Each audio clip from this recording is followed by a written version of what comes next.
안녕하세요, 여러분. 저는 40대 여성이자 오늘의 사연자입니다. 막상 제 이야기를 하려니 어색하고 쑥스럽네요. 저는 제가 이렇게 입으로 떠드는 거 잘하는 사람인 줄 알았거든요. 근데 막상 해보니 어디서부터 어떻게 말을 해야 할지 모르겠네요. 그러니까 제가 오늘 들려드릴 이야기는 정말이지 막장 드라마보다 더한 실화랍니다. 어릴 적부터 저희 엄마가 늘 하시던 말씀이 있어요. 우리 딸, 넌 그 장난기를 좀 줄여라.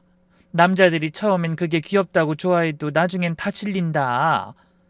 저도 제가 장난기 심한 걸 알고 있었어요. 하지만 그게 저인데 어떡하겠어요? 나이 먹고도 쉽게 바뀌지 않더군요. 근데 아이러니하게도 그 장난기 덕분에 제 인생 최대의 위기를 기회로 바꿀 수 있었답니다. 주위 사람들에게 이 이야기를 들려주면 저보고 독하다고들 하더라고요.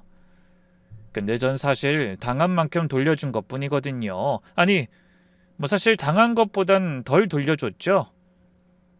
제가 진짜 독한 사람이었다면 아마 지금쯤 그 인간은 아, 이 얘기부터 하면 안 되겠네요. 여러분도 제가 정말 독한 여잔지 한번 판단해 주세요. 본격적인 이야기를 꺼내기 전에 제 소개 먼저 할게요. 저는 부산 바닷가에서 나고 자란 토박이에요. 부산 영도에서 횟집을 하시는 부모님 밑에서 자랐습니다. 아버지는 새벽마다 자갈치 시장에 나가셨고 어머니는 가게에서 회를 뛰셨죠. 바다 냄새와 비린내가 일상이었던 어린 시절, 전 그게 싫어서 공부를 열심히 했어요. 아니, 네가 서울 가서 뭐 할 건데? 쓸데없는 짓 하지 말고 그냥 여기서 동생이나 봐주고 어머니나 도우다 편하게 가게나 물려받아라. 아버진 늘 그러셨지만 전 꿋꿋이 서울로 대학을 갔어요. 혼자 사는 게 녹록지 않았지만 한 번도 후회한 적 없었죠. 졸업 후엔 어느 한 무역회사 경리부에 취직했죠. 어렸을 때부터 부모님 장부 정리를 도와서 그런지 숫자랑 씨름하는 게 제 특기였거든요. 월급날마다 통장에 찍히는 숫자를 보며 혼자서 뿌듯해했던 기억이 나네요. 그렇게 지내면서 회사 생활 5년 차쯤 되니까 연봉도 꽤 올랐어요.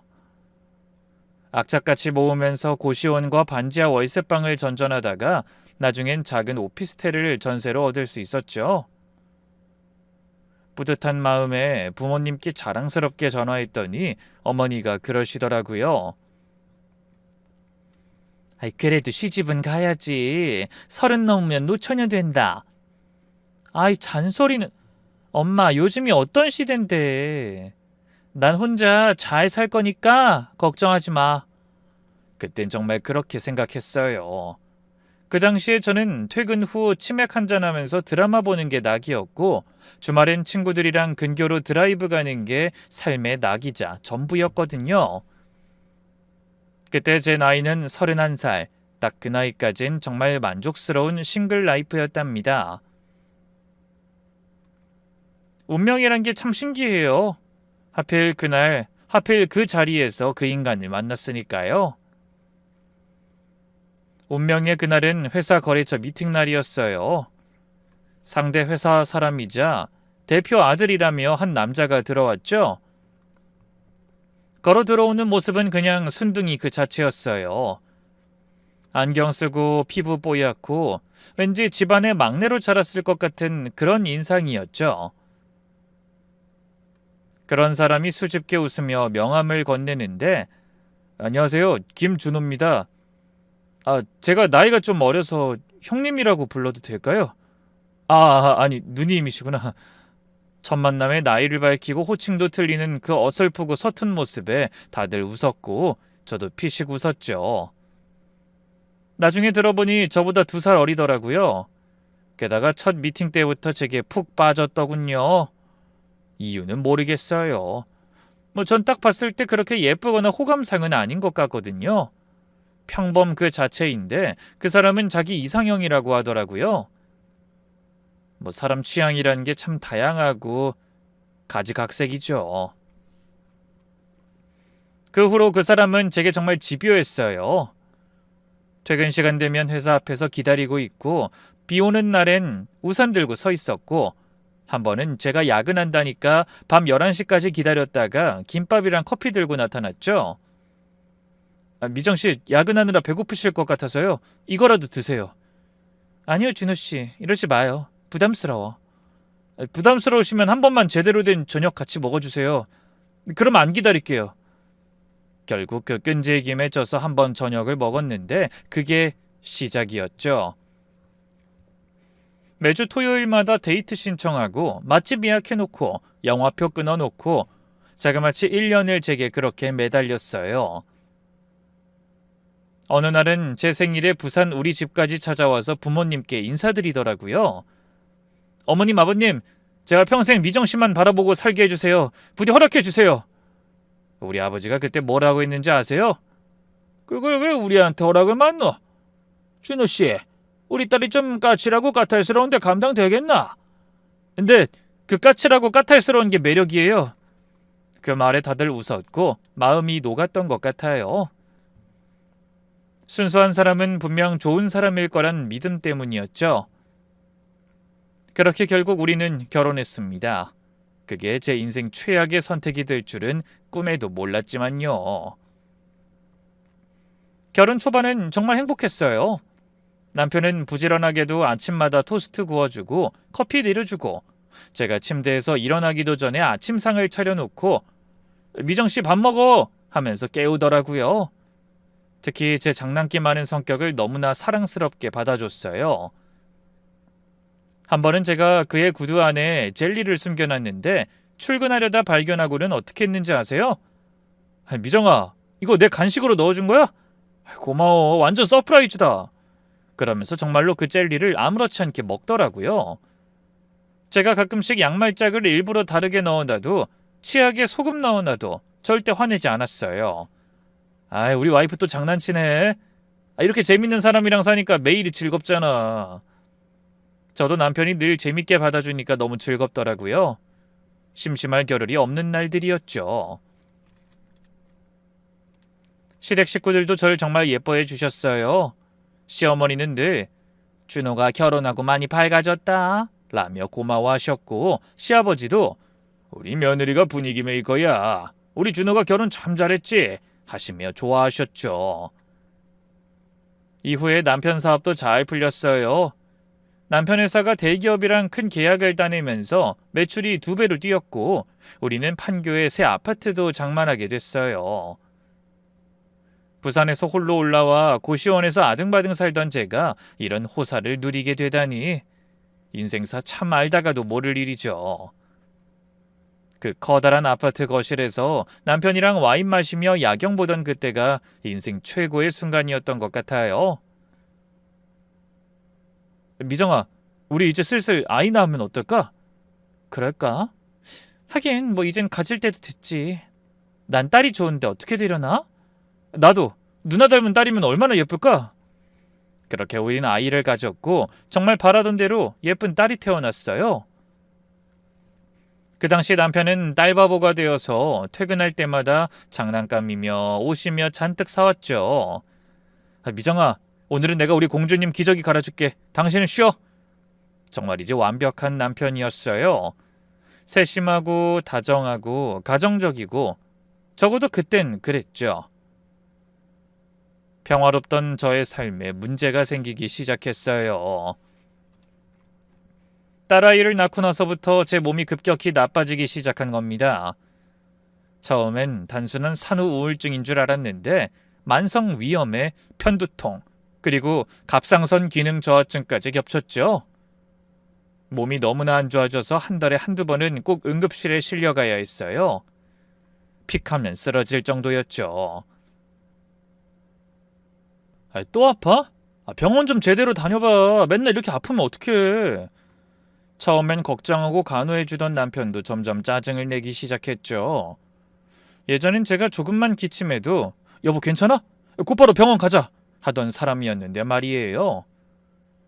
한 번은 새벽에 위경련으로 너무 아파서 신음소리를 좀 냈더니 나 내일도 출근해야 되는데 좀 조용히 아프면 안 돼? 아님 나가서 자던가 라고 하더라고요. 그 말이 가슴에 비수처럼 꽂혔답니다. 그날 거실로 나가서 자는데 어찌나 눈물이 나던지요. 남편 말을 이해 못하는 건 아니에요.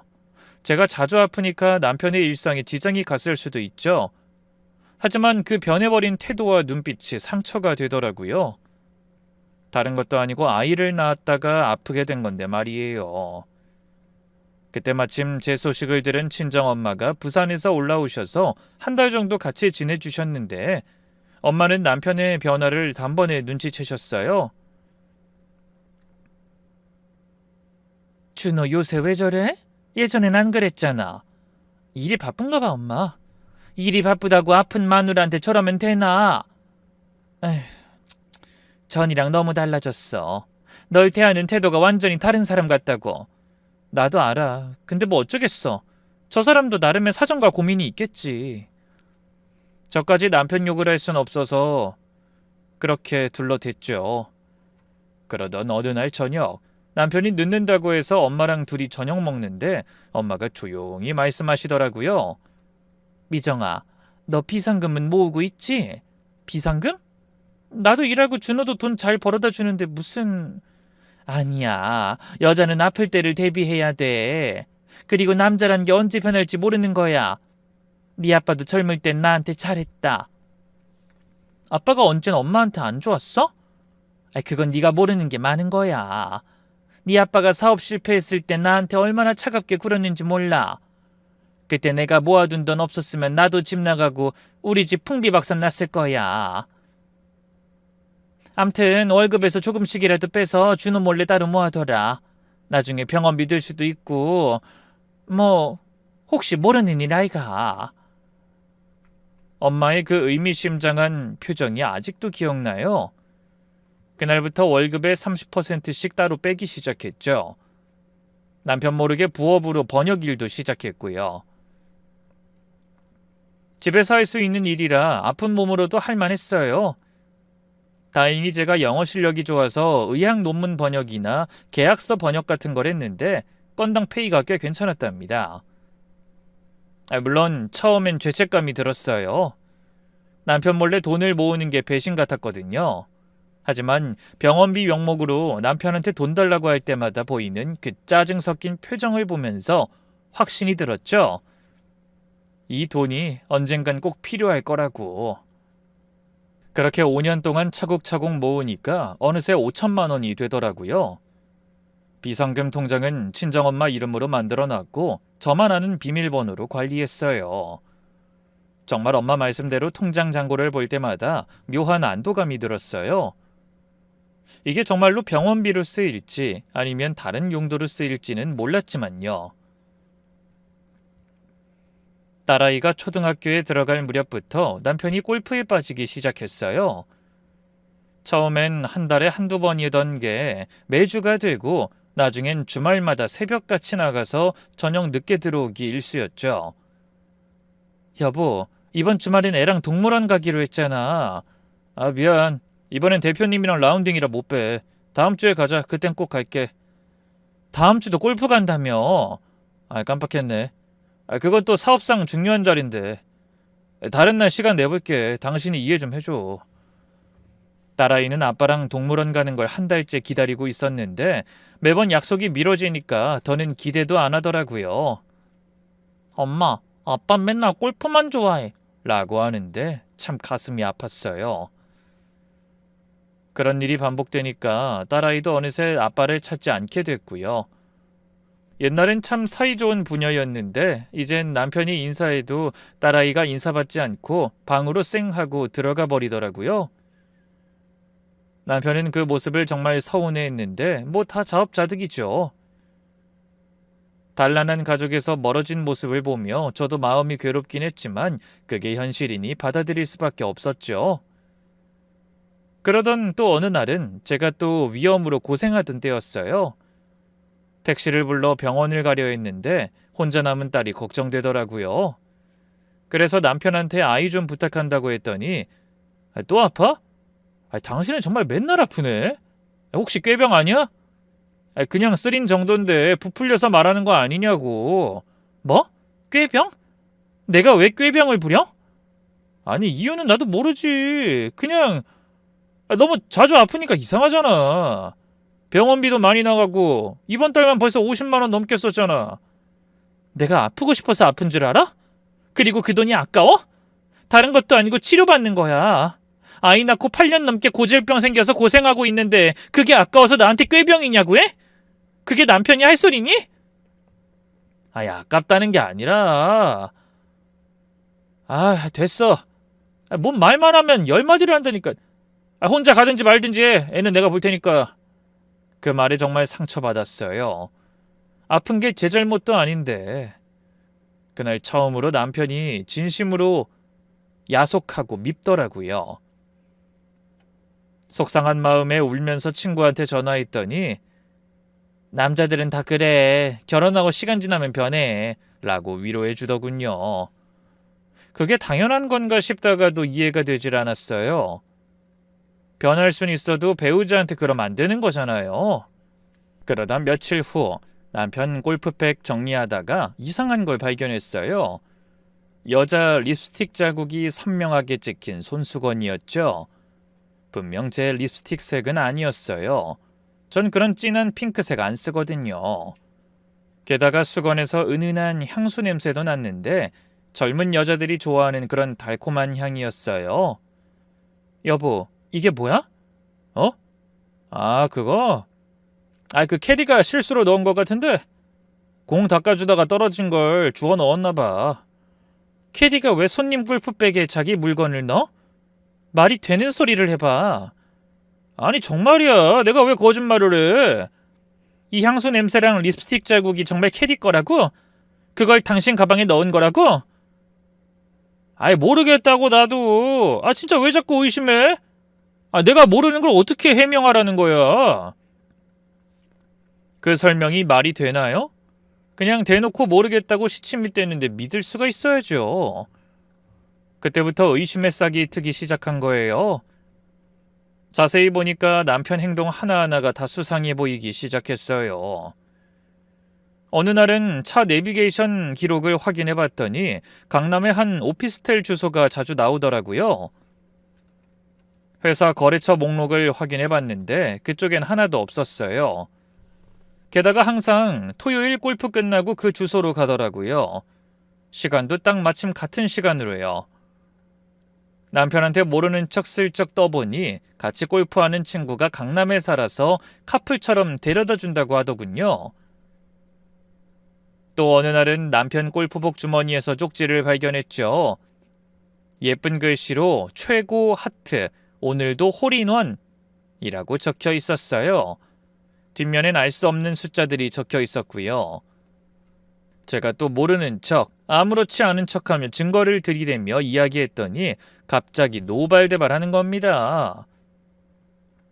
이거 뭐야? 당신 주머니에서 나왔는데 버릴까 둘까? 뭐야? 내 주머니 뒤진 거야? 미친 여자 아니야? 뭐?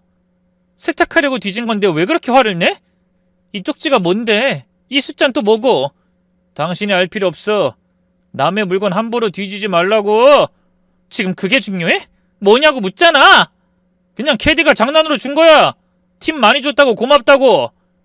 그렇다고 해서 손님한테 사적으로 쪽지를 적어서 준다고? 말이 되는 소리를 해. 그럼 이 숫자는 뭔데? 아니 요즘 캐디들 다 그래. 친근하게 대하는 거야. 그들만의 영업이라고. 설마 당신 내가 바람 피운다고 생각하는 거야? 이 모든 게 우연의 일치란 말이지? 그럼 그때 물었던 강남 오피스텔은? 그것까지 연결하면 답은 하나인 것 같은데? 말했잖아. 거긴 골프 친구 집이라고.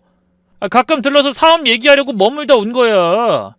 제발 의심 좀 작작해. 남편은 끝까지 발뺌했지만 전 이미 그 태도에 확신하고 있었죠. 그날 엄청 싸웠어요. 남편은 제가 의처증 환자 같다며 정신과나 가보라고 소리쳤고 전 그런 남편에게 실망해서 딸 데리고 친정에 가버렸죠. 남편의 외도가 확실하다고 생각하니 더는 망설일 게 없더라고요. 결국 친정에서 일주일을 보냈는데 그 일주일 동안 남편은 딱 한 번 전화했어요. 그것도 언제 올 거냐? 라고 묻는 것뿐 미안하다는 말은 한마디도 없었죠. 오히려 제가 굽히고 알아서 돌아와야 했어요. 딸아이가 학교를 가야 했거든요. 돌아온 후로 우리 사이는 완전히 차가워졌어요. 집안 분위기는 늘 냉랭했고 딸아이도 엄마 아빠 눈치를 보기 시작했죠. 밥 먹을 때도 대화 없이 TV만 보고 잠도 각방 쓰고 남편은 더 자주 늦게 들어왔고 주말엔 아예 집에 없었어요. 행복했던 우리 가정이 어쩌다 이렇게 됐나 매일 밤 울면서 잠들었답니다. 더 이상 이렇게 살 수 없다고 생각했어요. 여동생에게 도움을 청했어요. 여동생은 저보다 3살 어린데 성격이 저랑 정반대로 꼼꼼하고 신중하거든요. 언니, 형부가 진짜 바람 피우는 것 같아? 확실해. 근데 증거가 없어. 좀 도와줄래? 흥신소나 다른 사람을 고용하는 건 못하겠어. 무섭기도 하고. 형부가 그랬다니 믿기지가 않네. 그래도 언니가 그렇게 힘들어하고 확신하니까 내가 한번 미행해볼게. 주말 아침 골프 간다고 나간 남편을 동생이 따라갔어요. 따라가 보니 남편은 정말로 골프장엔 갔더래요. 경기도 어느 골프장이었는데 동생이 주차장에서 기다리면서 망원 렌즈로 사진을 찍었대요. 근데 문제는 그 다음이었죠. 동생이 곧바로 보내온 사진을 보는 순간 심장이 멈추는 것 같았어요.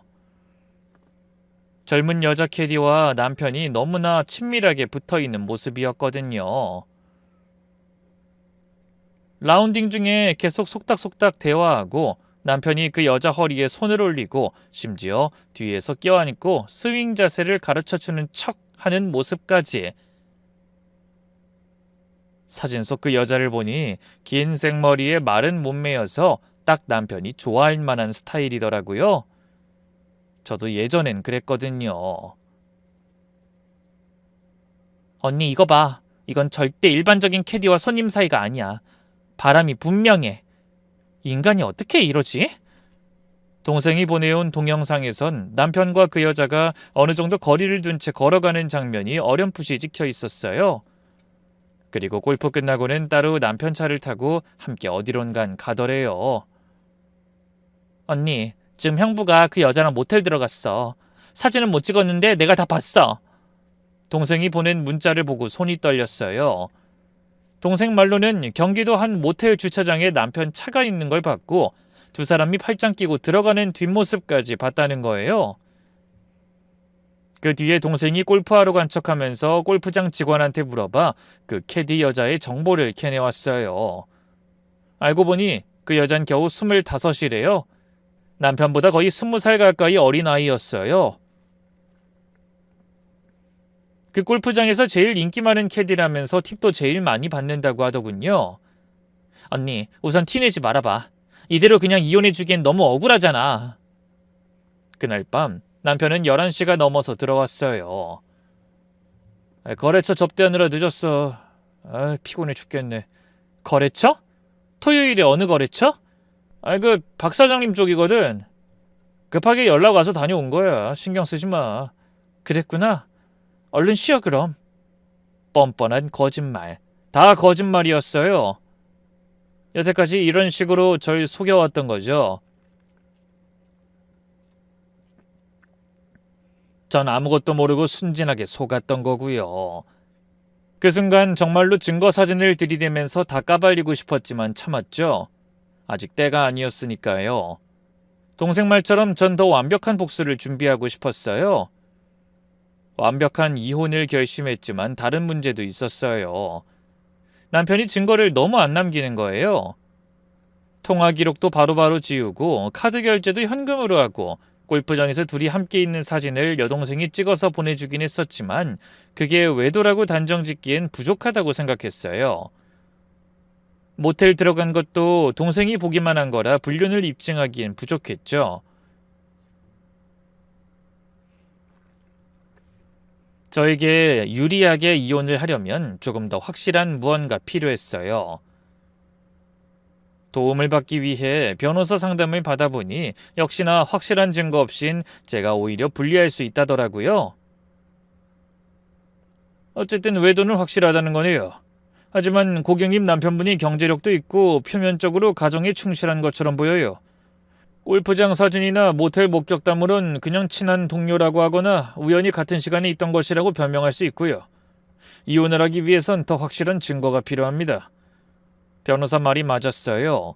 남편은 회사에서도 모범적인 사장 아들로 통했고 주변에선 다들 가정적인 남자라고 생각했거든요. 골프를 좋아하는 것도 사업상 필요한 인맥 관리라고 포장하면 그만이었죠.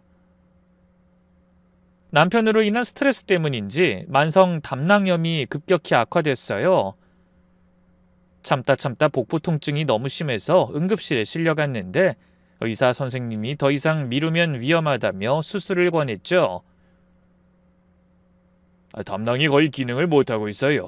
염증도 심하고요. 빨리 수술하셔야 합니다. 수술 날짜를 잡으면서도 한편으론 옛날 생각이 났어요.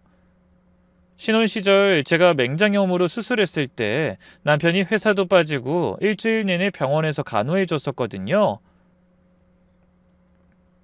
자기가 아픈 거 보니까 내가 더 아파 라면서 눈물까지 흘렸었는데 저는 그 시절이 생각나서 바람난 사람인 걸 알면서도 바보처럼 말을 꺼냈어요. 여보, 나 다음 주에 담낭 수술 받기로 했어.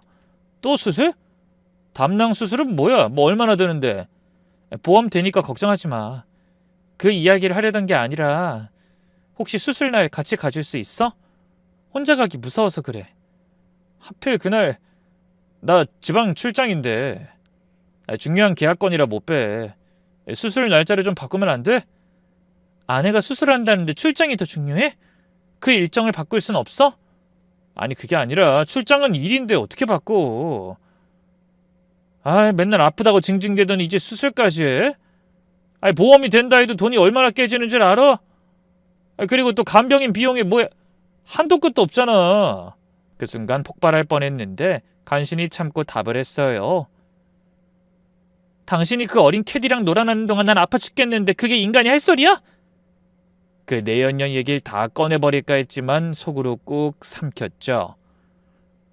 지금 외도를 폭로해봤자 제가 불리한 상황에서 이혼하게 될 것 같았거든요. 증거도 부족하고 남편은 끝까지 부인할 테고 이혼하면 남편과 그 여자만 행복한 일이 될 테니까요.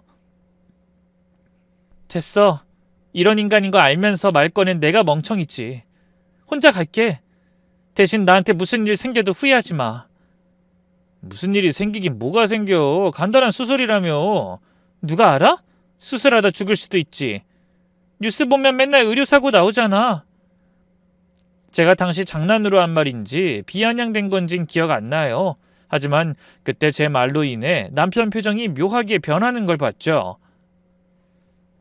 놀란 것 같기도 하고 아니면 기대하는 것 같기도 하고 정말 찰나의 순간이었지만 전 그 표정을 놓치지 않았어요.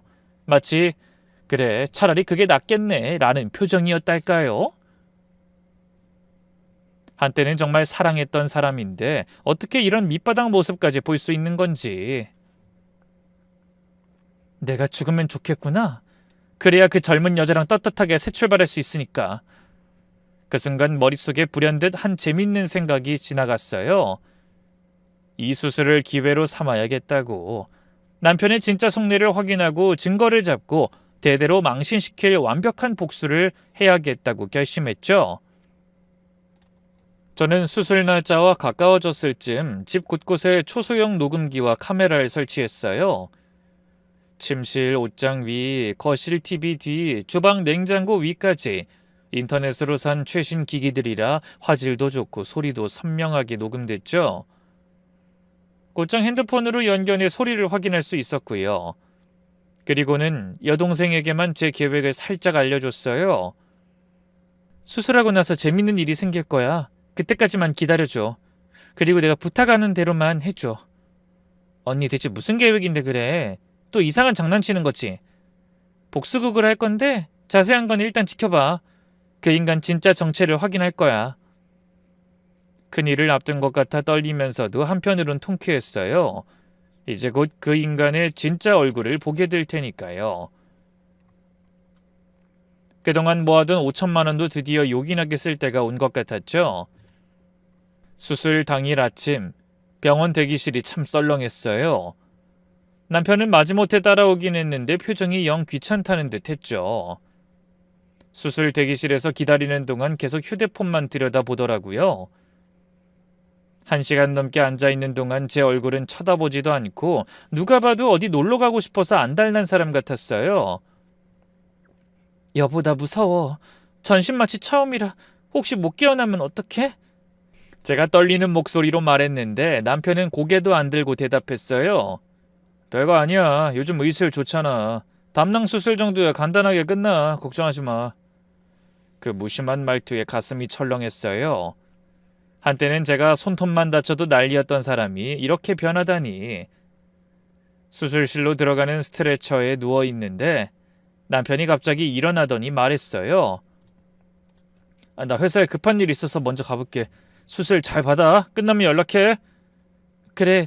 나 한동안 집에 없을 테니까 회사 갔다 집에서 푹 쉬어. 전 일부러 집을 강조했죠. 남편은 제 손 한번 잡아보지도 않고 눈길도 주지 않은 채 휙 나가버렸어요. 그 모습에 옆에 있던 간호사분이 측은한 눈빛으로 절 봤던 게 기억나네요. 아마 저런 무심한 남편이 다 있나 싶으셨겠죠. 수술은 다행히 무사히 끝났어요. 복각경으로 하는 거라 생각보다 간단했죠. 회복실에서 정신을 차리니 여동생이 옆에서 제 손을 꼭 잡고 있더라고요. 눈물까지 글썽이면서 말이에요. 언니 괜찮아? 많이 아파? 아니야, 괜찮아. 네 형부는? 안 보이던데? 그래? 잘 됐네. 동생이 이를 악물며 말했지만 전 오히려 담담했죠. 예상했던 일이니까요. 서영아, 이제 시작하자. 내가 세운 계획 도와줄 수 있지? 우선 형부한테 전화해서 내가 시키는 대로 말해줘. 동생은 심호흡을 한번 하고는 제가 시키는 대로 남편에게 전화해 연기를 시작했어요. 평소엔 말도 조리 있게 잘하는 애가 일부러 떨리는 목소리를 냈죠. 울먹이는 것도 정말 리얼했어요. 형부 큰일 났어요. 언니가 수술 중에 갑자기 심장마비가 와서 의사 선생님이 최선을 다했는데 잘못돼서 세상을 떠났어요. 전화기를 스피커폰으로 켜놨는데 남편이 잠시 침묵하다가 물었어요. 뭐? 정말이야? 어떻게 그런 일이... 분명 간단한 수술이라고 했는데? 의사 선생님이 급성 심장마비였대요. 마취 중에 갑자기 심장이 멈춰서 너무 갑작스러워서 손 쓸 수가 없었다고. 형부 지금 오실 거예요? 언니 마지막이라도 보려면... 나 지금 대전 출장 와 있어서 지금 당장은 못 가는데. 대전 출장? 아까 분명 회사 간다고 했는데. 동생도 저를 보며 어이없다는 표정을 지었어요. 네, 그럴 것 같았어요. 형부가 멀리 계시면 어쩔 수 없죠. 장례식은 저희 친정에서 알아서 준비할게요. 장례식장 잡고 연락드릴게요. 그래, 고마워. 수고가 많네. 내일은 꼭 갈게. 네, 형부.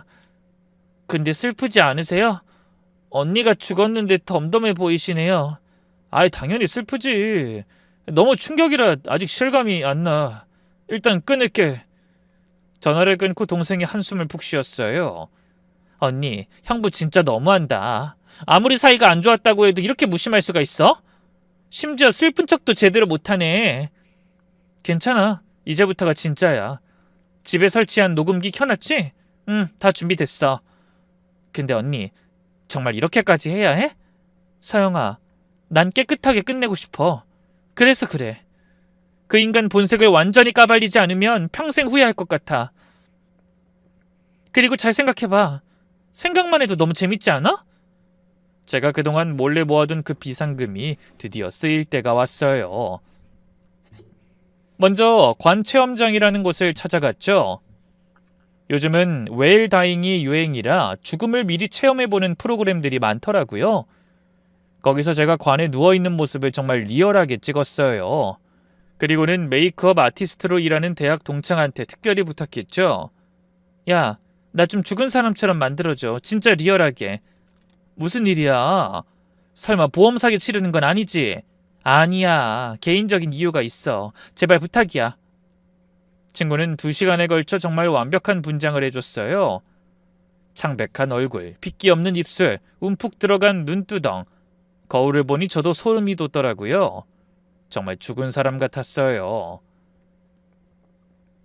관에 누워서 찍은 사진을 본 동생이 깜짝 놀랐어요. 언니 이거 너무 리얼하잖아. 진짜 무서워. 하마터면 나도 속을 뻔했네. 그리고 지인을 통해 가짜 사망진단서와 장례 서류도 만들었어요. 물론 완전 불법이긴 하지만 어차피 공식적으로 제출하는 게 아니라 남편 속이는 용도로만 쓸 거였으니까요. 나중에 문제되면 그냥 장난이었다고 하면 되고요. 그리고 딸을 친정으로 데리고 갔죠.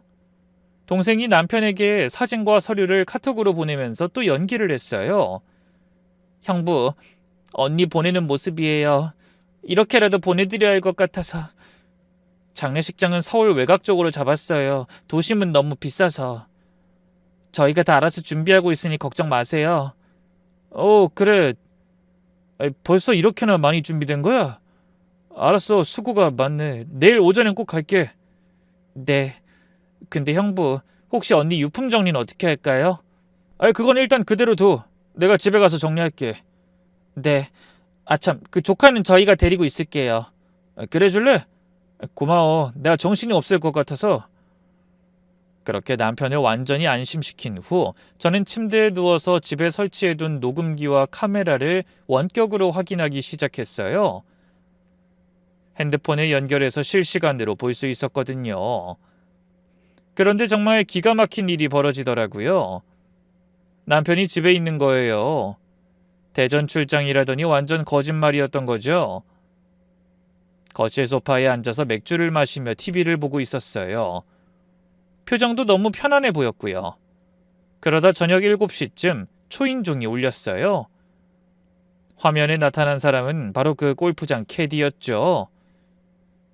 긴 생머리에 짧은 치마, 딱 봐도 어린 여자였어요. 남편이 문을 열어주자 그 여자가 품에 확 안기더라고요. 오빠, 진짜야? 그 아줌마 진짜 죽은 거 맞아? 그래, 방금 처지한테 다시 확인했어. 수술하다가 심장마비로 죽었대. 와, 대박. 진짜 신기하다. 이제 우리 진짜로 수마 다닐 필요 없겠네? 그러게 말이야. 운명이 우릴 돕는 것 같아. 오늘은 특별히 축하 파티나 할까? 샴페인 좋은 거 사놨어. 장례식 안 가봐도 돼? 내일 오전에 가기로 했어. 어차피 오늘 장례식 예약하고 준비하느라 바쁠 텐데 뭐. 그 여자가 깔깔대며 웃는 소리가 스피커를 통해 들렸어요. 제 속은 부글부글 끓어올랐지만 참았어요. 아직 시작도 안 했으니까요. 그 여자는 신이 나서 집안을 돌아다니기 시작했어요. 특히 제 드레스룸으로 직행하더니 옷들을 하나하나 꺼내보더라고요. 으액, 아줌마 옷들 완전 촌스러워. 이런 걸 어떻게 입고 다녔대? 다 버려야겠다. 근데 이것 봐. 명품 가방이네? 꽤 여러 개 있잖아. 이건 내가 쓸게. 그래, 다 가져. 이제 네 거야. 남편은 그런 모습을 보며 흐뭇하게 웃고 있었어요. 제가 10년 동안 아끼면서 모아온 물건들을 그 여자가 만지작거리는 걸 보니 정말 속에서 천불이 났죠. 오빠, 근데 딸은 어떻게 할 거야? 아직 초등학생이라며. 기숙학교 보낼 생각이야? 경기도에 괜찮은데 알아봤어. 우리끼리 새 출발하려면 애는 좀 거추장스럽잖아. 역시 오빤 계획적이야. 그럼 오늘부터 내가 이 집 안주인이야? 당연하지. 오늘부터 네가 내 마누라다, 이혼녀나. 그 말을 듣는 순간 저는 이를 악물었어요. 내 소중한 딸을 거추장스럽다고? 기숙학교로 버린다고? 이 인간 정말 갈 때까지 갔구나 싶었어요. 절대로 그럴 순 없죠. 이제 정말 제대로 복수해야 할 때라고 생각했어요. 다음날 새벽, 저는 병원에서 몰래 빠져나왔어요. 의사 선생님께는 잠깐 집에 다녀오겠다고 했죠. 동생이 차를 가지고 와서 절 데리고 왔어요. 언니, 진짜 괜찮아? 수술한 지 하루밖에 안 됐는데.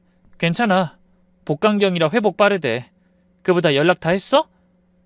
언니가 보내준 연락처에 문자 돌렸어. 언니랑 자주 만났던 부부 모임 사람들이랑 형부 회사 사람들 맞지? 시간 맞춰 다 모인대. 언니 얘기 듣고 다들 기가 막혀 하더라. 제가 미리 준비해둔 중요 연락처 목록이 있었어요. 저희 부부 모임 친구들 4커플, 그러니까 8명이죠. 다들 저랑 남편을 10년 넘게 알고 지낸 사이였어요. 특히 그중에 정희 언니는 이혼 전문 변호사였고 수진인 방송국 PD였죠. 이 사람들 도움이 꼭 필요했어요. 미정아, 진짜야? 준호 씨가 정말 그런 짓을? 정희 언니가 믿을 수 없다는 표정으로 물었어요. 믿기 어렵겠지만 들어봐. 이거 어제 녹음한 거야. 휴대폰으로 녹음 파일을 들어줬어요. 오늘부터 네가 내 마누라다 라는 부분이 나오자 다들 입을 다물지 못했죠. 미친, 이게 사람이야? 아내가 죽었다는데 바로 다음 날에 파티를 해? 언니, 우리가 도와줄게. 이런 인간은 확실히 혼내줘야 해. 수진인 자기 카메라까지 가져왔어요. 언니, 이거 다큐로 만들면 대박일 것 같은데? 물론 언니가 싫으면 안 하지만. 아니야, 찍어. 대신 나중에 쓸지 말지 내가 결정할게. 그리고 저와 어느 정도 교류가 있었던 남편 회사 사업 파트너 2명도 합류했어요. 김 팀장과 박 부장이었는데 마침 그들도 남편의 최근 행보에 불만이 많았거든요. 사모님, 사실 준호 씨가 요즘 회사 돈을 빼돌리는 것 같아서 조사하려던 참이었어요. 얼마나 빼돌렸는데요? 한 2억 정도? 아마 그 여자한테 쓴 것 같은데 마침 심증은 있고 물증이 부족했거든요. 이참에 확실히 정리하죠. 밤 10시, 남편이 그 여자와 가장 마음을 놓고 있을 시간에 찾아가기로 했어요. 우리 일행 12명이 조용히 우리 아파트로 향했죠. 엘리베이터를 타고 올라가는 동안 심장이 미친 듯이 뛰었어요. 복수를 한다고 마음먹었지만 막상 그 순간이 오니 떨리더라고요. 아파트 현관 앞에 도착하니 안에서 음악 소리가 요란하게 들렸어요. 창문 너머로 불빛이 번쩍번쩍하고 웃음소리도 들렸고요. 문 앞에서 잠시 숨을 고르며 귀를 기울이니 남편 목소리가 크게 들렸어요. 자기야, 이제 그 병든 여자 간호 안 해도 돼. 10년 동안 지옥이었어. 맨날 아프다고 징징대고 병원빈 돈이 얼마나 들었는지 몰라. 오빠 정말 고생했어. 이제 자유야. 그래, 자유야. 오늘부터 네가 이 집 진짜 주인이라고. 오빠도 가만 보면 참 나쁘다. 그래도 10년 동안 같이 산 사람인데. 그럼 뭐해, 정이 없는데. 처음엔 좋았는데 애 낳고부터 맨날 아프기만 하고 재미도 없고. 너처럼 젊고 예쁜 여자가 최고야. 바로 그 순간 제가 현관 비밀번호를 누르고는 문을 확 열고 들어갔어요. 여보, 나왔어. 파티가 한창이었구나. 재밌어 보이네? 문을 열고 들어가자마자 보인 광경은 정말 가관이었어요. 거실은 완전 난장판이었죠. 비싼 와인병들이 여기저기 굴러다니고 음식이 바닥에 떨어져 있고 제가 아끼던 그릇들이 깨져 있었어요. 안방에선 시끄러운 클럽 음악이 울려 퍼지고 있었고요. 더 충격적인 건 소파 위의 광경이었어요. 남편은 속옷만 입고 있었고 그 캐디는 제 실크 가운을 걸치고 있었죠. 그것도 제가 결혼 5주년 기념일에 남편한테 선물 받은 거였어요. 두 사람이 와인잔을 들고 건배하려던 순간이었죠.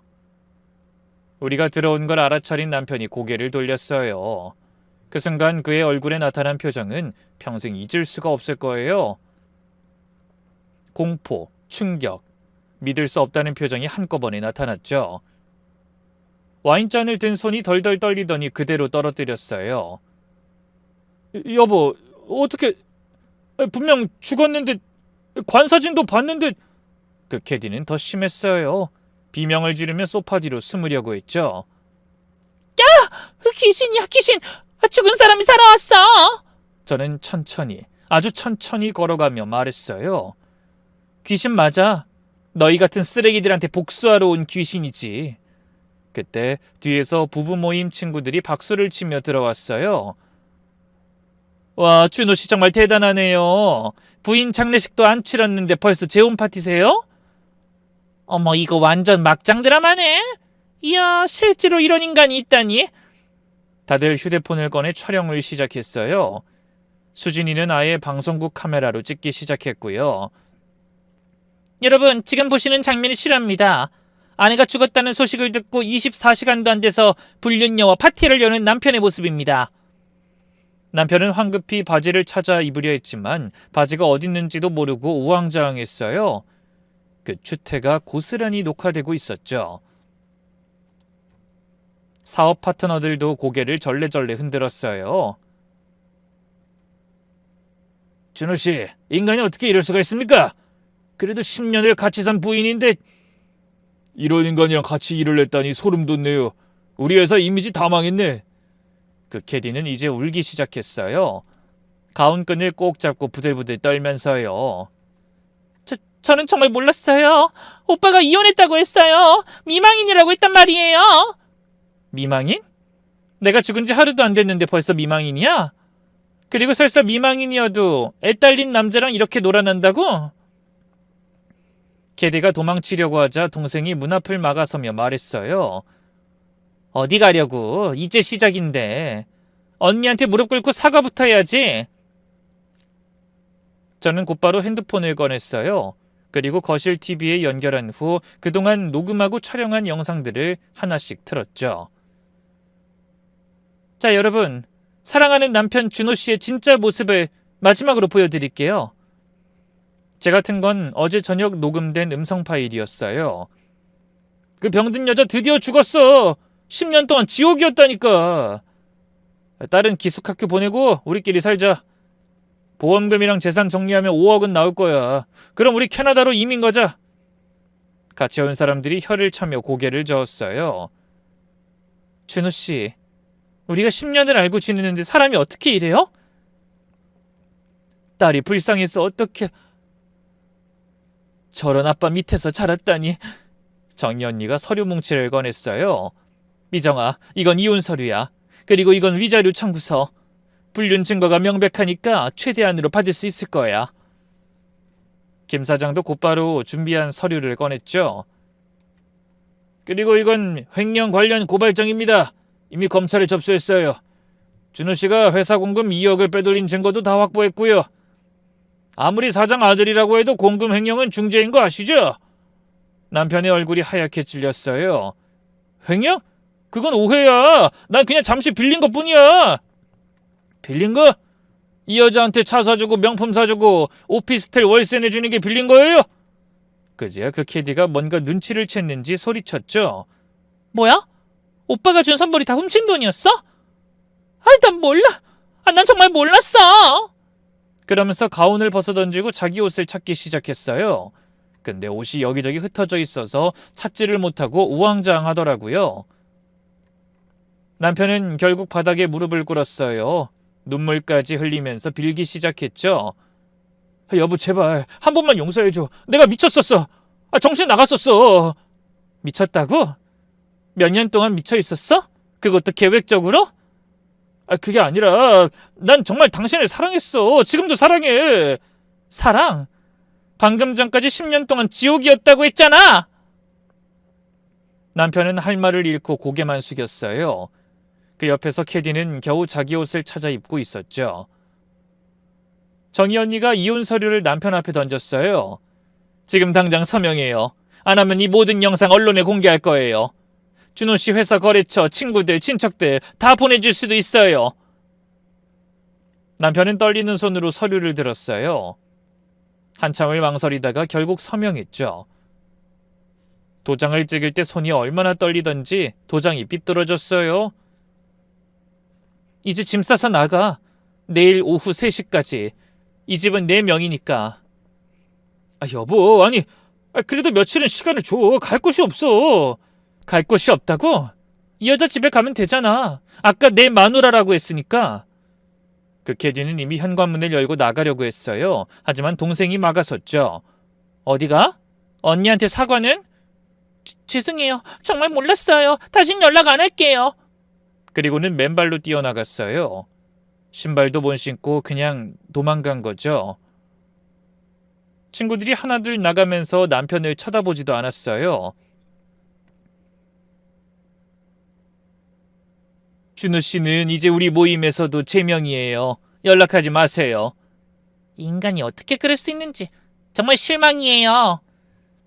사업 파트너들도 차갑게 말하고 떠났죠. 내일부터 회사 나오지 마세요. 해고 통보서 보낼 겁니다. 횡령권은 변호사 통해서 연락하세요.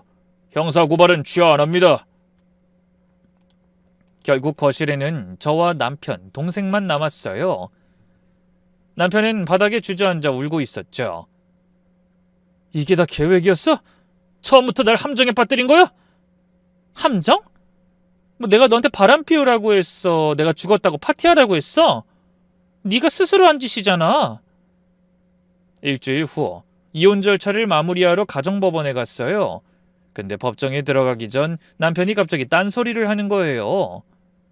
여보, 마지막으로 한 번만, 딱 한 번만 기회를 줘. 내가 증명해 보일게. 뭘 증명한다는 거야? 지금 그 여자 불러서 네 앞에서 완전히 끝낼게. 확실하게 정리할게. 그럼 믿어줄 거지? 저는 코웃음을 쳤지만 재밌는 것 같아서 지켜보기로 했어요. 좋아, 한번 해봐. 정말 그렇게 하면 믿어줄게.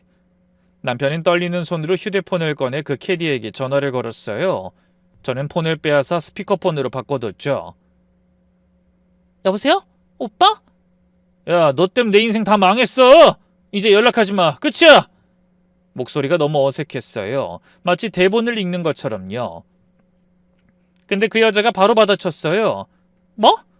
오빠 무슨 소리야? 어젯밤에도 사랑한다. 조금만 기다려달라고 했잖아. 제가 웃음을 터뜨리자 남편의 얼굴이 사색이 됐어요. 그 캐디가 계속 말했죠. 어제 보낸 문자 깜빡했어? 자기야, 조금만 참아. 이혼하고 바로 결혼하자. 아직도 널 사랑해. 영원히 함께하자. 이렇게 보냈잖아. 그리고 오늘 아침만 해도 보고 싶어 미치겠다고 문자 보냈으면서 지금 무슨 소리야? 설마 그냥 나 붙잡아두려고 한 말이었어? 이 모습을 본 주위 사람들이 웃음을 참느라 고생했어요. 남편은 얼굴이 빨개져서 아무 말도 못했죠. 그리고는 이내 다짐한 듯 이렇게 말했어요. 아니, 그건 내 진심이 아니었어. 너 때문에 내 가정이 파탄났다고. 다신 내 앞에 나타나지 마. 그럼 내가 매달릴 줄 알고? 여태 만나달라 해서 만나준 건데 주제도 모르고 끊어. 전화를 끊은 남편은 희망에 찬 눈으로 절 바라봤어요. 여보, 나 끊어냈어. 이 정도면 되지? 우리 이제 갈라서지 않아도 되는 거지? 제발 수습 좀 해줘. 당신이 벌인 일 때문에 내가 일상생활이 어려워졌다고. 일상생활이 어려워졌구나. 딱 해라. 그래, 끊는 건 잘했네. 그럼 이제 가자, 이혼하러.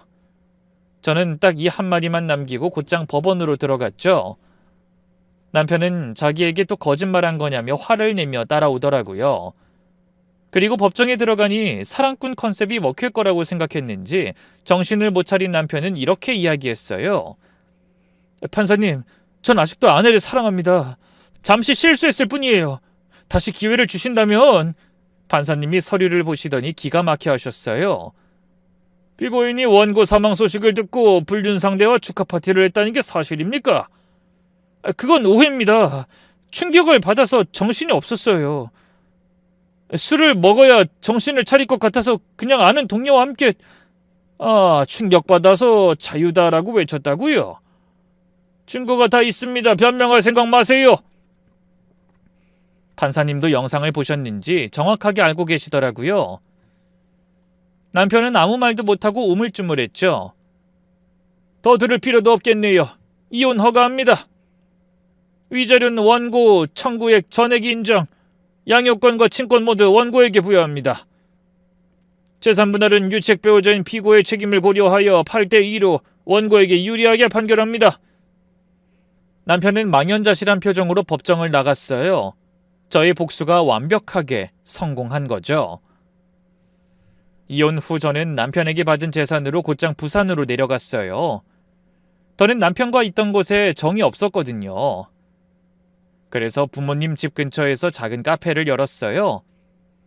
두 번째 인생이란 이름으로요. 바다가 보이는 2층 건물이었는데 1층은 카페, 2층은 저와 딸이 사는 공간으로 꾸몄죠. 딸이 처음엔 저를 많이 걱정했어요.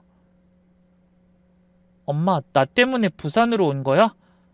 난 서울에 있어도 괜찮은데. 아니야. 엄마가 여기서 살고 싶었어. 바다 보면서 살면 건강해질 것 같아서. 근데 아빤 보고 싶지 않아? 초등학생 아이에게 어떻게 설명해야 할지 고민됐어요. 하지만 아이는 이미 다 알고 있었죠. 엄마 나 다 알아. 아빠가 나쁜 짓 한 거. 우리 딸 엄마가 미안해. 엄마가 왜 미안해? 나쁜 건 아빠잖아. 엄마 많이 힘들었지. 이제 우리 둘이서 행복하게 살자. 그 말에 눈물이 났어요. 어린 나이에 너무 많은 걸 겪은 딸이 불쌍하면서도 대견했죠. 카페는 입소문이 나서 금세 자리를 잡았어요. 제가 만드는 수제 케이크랑 부산 스타일 팥빙수가 특히 인기였죠. 바다 보면서 커피 마시는 걸 좋아하는 손님들이 단골이 됐고요. 무엇보다 제 건강이 놀랍게 좋아졌어요. 만성 위염도 사라지고 편두통 없어지고 갑상선 수치도 정상으로 돌아왔죠. 의사 선생님이 스트레스가 만병의 근원이라고 하셨는데 정말 그 말이 맞았어요. 어느 날 동생이 제게 전화를 했어요. 언니, 형부 소식 들었어? 아니, 무슨 일인데? 그때 그 횡령 문제로 실형받았대. 3년형이래. 항소했는데 기각됐다고. 그래? 뭐 안타깝긴 하지만 어쩔 수 없지. 자업자득이니까. 뭐 생각해보면 안타깝지도 않네. 그리고 내가 그 골프장 가서 알아봤는데 형부가 만나던 그 캐디는 다른 남자 만나서 임신했대. 그 남자도 나이 차이 많이 나는 유부남이라서 문제가 많나 봐. 해고당한 거 보면 어쩐지 그 여자 보통 얘기가 아니었는데 뭐 결국 그렇게 가네. 그것도 자업자득이네. 이상하게 아무 감정이 안 들었어요. 증오도 연민도 아무것도요. 그냥 완전히 남이 된 기분이었죠. 예전엔 분명 사랑했던 사람이었지만 이 정도로 마음이 변한 걸 보니 그간 참 많은 일이 있었구나 싶더라고요. 아주 가끔씩 남편이 연락을 해오지만 읽지 않아요. 이젠 번호도 차단해버린 상황이죠. 더 이상 제 인생에 필요 없는 사람이니까요. 다시는 남편이 들어올 틈을 만들지 않을 거예요. 그 일이 있은 지 어느 정도 시간이 흐른 지금 저는 정말 행복합니다. 더할 나위 없이 말이에요. 딸과의 일상도 행복하고 제 일을 하고 건강을 챙길 수 있는 여유가 있다는 것에 감사해요. 죽은 척했던 그때 그 선택이 제 인생을 완전히 바꿔버린 거죠. 여러분도 부당한 일을 당하면 절대 참지 마세요.